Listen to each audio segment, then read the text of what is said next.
Well, good morning. There's nothing like an election to inject some actual substance into the maelstrom of spin and political punditry. So this week, let's give the polls and policymakers a rest and take a deep dive into what happened on municipal election day this past week with our guests, two sharp analysts. On the left of your screen is Lauren Dzenski, Massachusetts reporter for the website Politico. Welcome, Lauren. Thank you. And of course, Joe Matthew, the man who gets you to work every morning on our sister station, WBZ News Radio 1030. Welcome, Joe. I was told there'd be no substance, but it's good to be back. Well, sorry, but with you here, I felt we should correct course. Fine. So, in Boston, the big news on Election Day was the ouster of two longtime Boston City Councilors, Charles Yancey and Steve Murphy, both beaten by women. Oh, the horror of it all. What happened, and one thought that I had was both Yancey and Murphy was sort of known for seeking other offices. Yancey ran for mayor in the race where Marty Walsh was elected at the same time as he was running for his council seat. Murphy has run for other offices over the years. Did that kind of chafe the electorate at some point, Lauren? I think so. And I mean, if you also look at the two candidates, Andrea Campbell and Anissa Essabi-George, they really worked the doors. They did the retail politicking that I think that you don't necessarily see in, these long-standing incumbents. Actually, if you look at Murphy and Yancey, I think their combined total years spent on the council was something like 50 years. So, a young, aggressive, female candidate coming in and offering something new, I think was very exciting to the voters. And, Joe, I mean, I don't think it's a surprise to anybody that at some point, generational change does occur. The electorate gets younger, although in municipal elections, maybe not so much. But certainly, these are two veteran guys replaced by fresh faces. Yeah, exacerbated by low voter turnout, not a lot of interest, and just this sort of general theme that we can take from municipal elections here in Boston and around the state to all the way to the race for the White House right now. The anti-establishment, anti-incumbent sort of mood that's out there. And when a new candidate comes along, God forbid someone with a real job and has a good story to tell and works for it, you just might win. It's interesting. This may have had as much to do with what the incumbents didn't do as what the incoming candidates did do. Well, that's a great point, because you also saw this in Fall River, which just elected, by my count, its third mayor within the last year. Sam Sutter, who had won a recall election for the previous incumbent, was ousted by a 23-year-old city councilor. And in Revere, the voters dumped Dan Rizzo. What's the moral of the story there? Any insight there, Lauren? I mean, these are races where, you're seeing all this change and unrest. And I mean, Joe, I think you're absolutely right. People want something new, people want something different, and they're pinning things on these previous office holders. So let's hope that these new people in office can actually do something different. Yeah, and in both these cases, Fall River and Revere, you're talking about cities with, issues. I guess we all have issues, but Revere, they were clearly chafing over losing the casino race for Suffolk Downs. So I guess not a good time to get comfy if you're an incumbent at any level. Well, that's right, especially and I think in these two municipalities, at least for some voters, a thought that we've been left behind by the rest of the state in a way, and that we're not enjoying the prosperity that you see in Boston and in other outlying suburbs.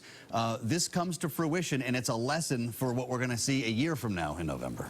All right, well, speaking of a year from now, when we come back from this break, we'll talk a little bit about the New Hampshire primary, now less than 3 months away. You can hear the hoofbeats coming, and we hope you'll stay with us for that, coming up in just a moment. Stay with us. Welcome back. We're talking politics with Lauren Dzenski of Politico and Joe Matthew of WBZ News Radio 1030.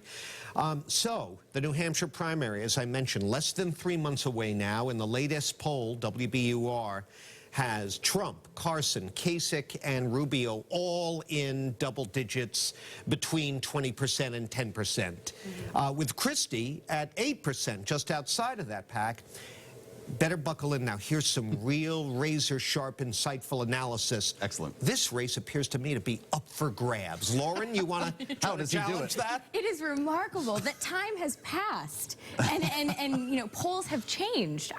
We're seeing Donald Trump and Ben Carson potentially not holding on to their lead. Shocking, I know. Yeah. And we're seeing the rise of Rubio. We're seeing the rise of Kasich, and I think this race is about to get a lot more serious, and I think the voters are really saying, you know, other than our summer fling, you know, who do we actually want to elect? Right, right. It's, in a way, it's just beginning.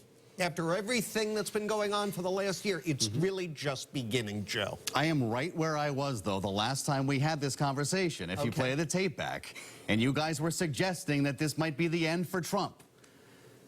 I don't see it happening yet. And I mean, look, he's, you know, whether it's Saturday Night Live or whatever other free media he's getting, or now paid media, he's doing radio ads, which I find interesting, and he's crafted TV ads for the area, for Iowa, for South Carolina.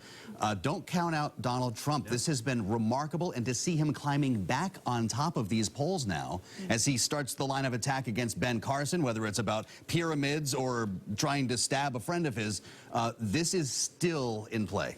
Well, something Trump said the other day really resonated with me.